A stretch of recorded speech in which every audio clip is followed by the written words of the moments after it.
So my name is Tara, and okay, it was a Friday night, and I was a senior in high school.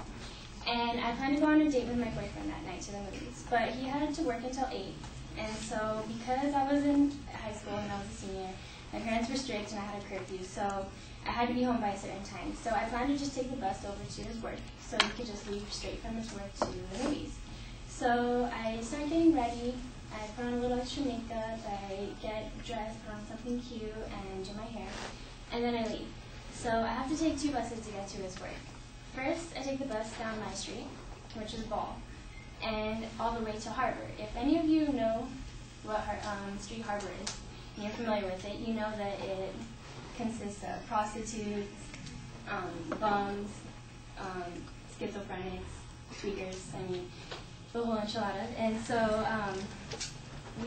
I get off the bus, and I'm about to cross the street to Harbor so I can take that bus down to his work.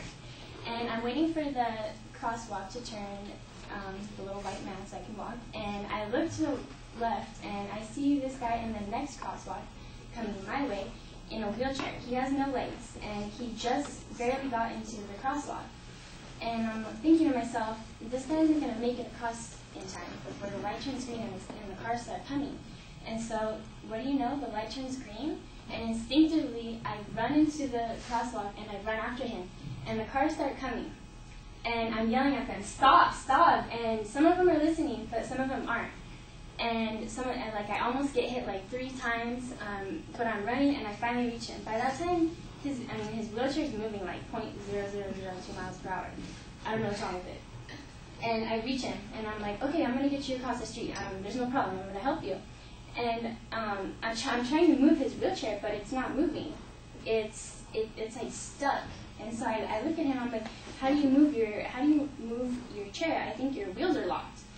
And I've never maneuvered one of these in my life, so I don't know how to use it.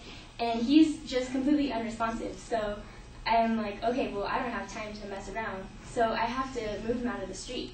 And so I just start pushing him. And I'm this tiny 17-year-old girl, and he's like twice my size with ab legs. So I don't know how I do it, but eventually I just start pushing him, and his wheels aren't even moving. Just like I'm just pushing his entire chair. I guess playing sports paid off. So I'm pushing his chair, and I kind of look out of the corner of my eye, and out of the cars that are stopped, no one's doing anything. Clearly, I need help. I can't really move this guy, and they're just kind of staring at me. And then the other cars, of course, they're zooming by me, honking, and so I'm pushing him, and I'm almost at the sidewalk. And I don't know how he does it, but he moves his wheelchair into the next crosswalk where my original destination was, and I'm looking at him like, what the hell are you doing? I just got you out of that crosswalk. And of course he's unresponsive, and his wheelchair, I can't turn it around because that was the problem in the first place. So I'm like, well, I found myself in the same exact position I was just in. So I just start pushing this chair again. And here I am, my arms are hurting, I don't know how I'm doing it, but I still keep pushing him. My adrenaline's up here. And I'm pushing him, and again, there's cars, and by that time, the light's already green, and there's cars zooming back and forth, honking at me. I swear, I feel like I'm not going to make it across. We're both just going to get hit and die, because that is one of the busiest streets in Anaheim. And we finally make it to the sidewalk, and I get him out there, and by that time, my arms are throbbing, there's tears running down my eyes, and I just don't know what to do. I just saved this guy's life. I've never done something like that before. I don't really know how to handle it. And he looks at me, and he finally speaks. And he says, thank you so much. You are my guardian angel. God sent you from above to help save me tonight. You saved my life. Thank you so much. And I'm just like, oh my God, what the hell? And so I'm like, I don't know what to do. I've never been in this situation. And so he asked me, he's like, can I give you a hug? And I'm like, well, yeah, sure. So I lean down, and I hug him, and he sticks his face in my boobs.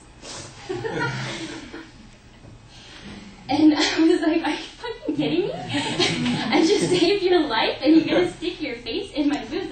It wasn't one of those hugs where you rest your head right here.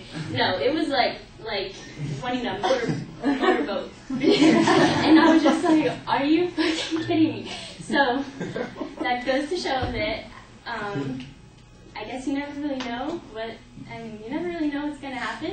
And that was the day that I lost all faith in the human race.